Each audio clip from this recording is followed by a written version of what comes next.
Thank you. I'll now recognize Ms. Pressley for 5 minutes. Thank you to our witnesses for being here today, including Ms. Mani. As a survivor of intrafamily childhood sexual abuse myself, I must say I really do look forward to a day where families and children do not have to weaponize and relive their trauma in order to compel action from their government.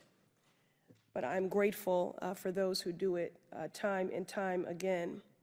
Frederick Douglass once said, "It is easier to build strong children than to repair broken men and women."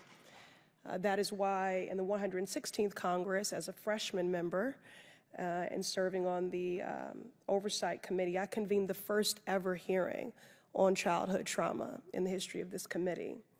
Children across the country and in my district, the Massachusetts 7th, are facing layered crises, shouldering unprecedented emotional burden from challenges in their homes, classrooms, and now more than ever, online.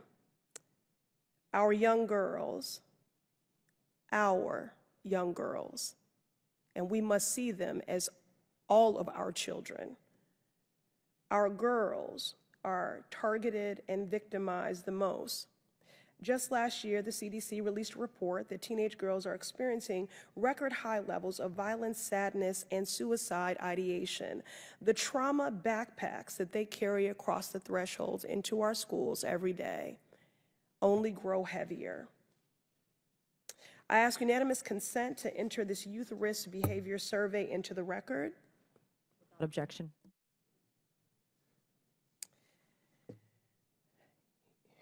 You know, as a Black woman who was once a Black young girl, I know intimately what it is for your body to be criminalized, your hair to be criminalized, for your body to be banned, objectified, and as a survivor, violated.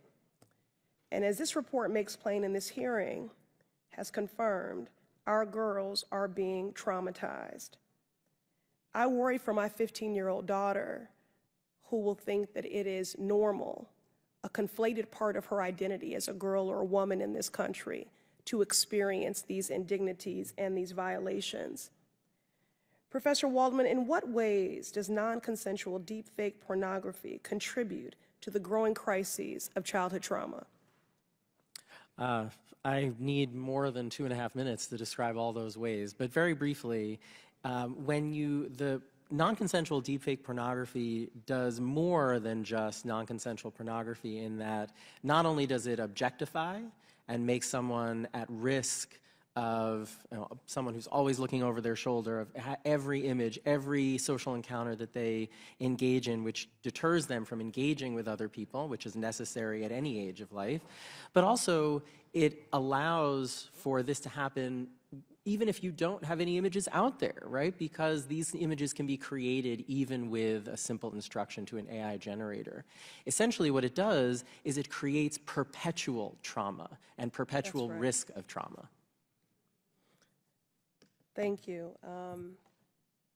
And further, a traumatized child certainly has a decreased readiness to learn. Advances in AI have made it easier for people to create sexual content that intimidates, degrades, dehumanizes, and traumatizes victims, and this technology is becoming more present in our K through 12 schools. Ms. Mani, can you describe what the psychological damage is for teenagers who are victims of this type of harassment? And once again, thank you for the courage you and your daughter continue to display in the face of these reprehensible acts. Turn your microphone or speak into it. So I'm not trained to really talk about the repercussions of those images. All I can tell you is that we are not the majority. We took a stand and my daughter took back her dignity, but not many girls can be in the same position because of multiple of layers and factors. Most importantly, it's a shame that in 2024, we are still talking about consent. Consent in regards to our body, no, that should be taught as a sentence, and our girls that are not empowered, but rather falling through the cracks because of the educational system. Laws, do they have to be put in place? 100%. School policies, 100%.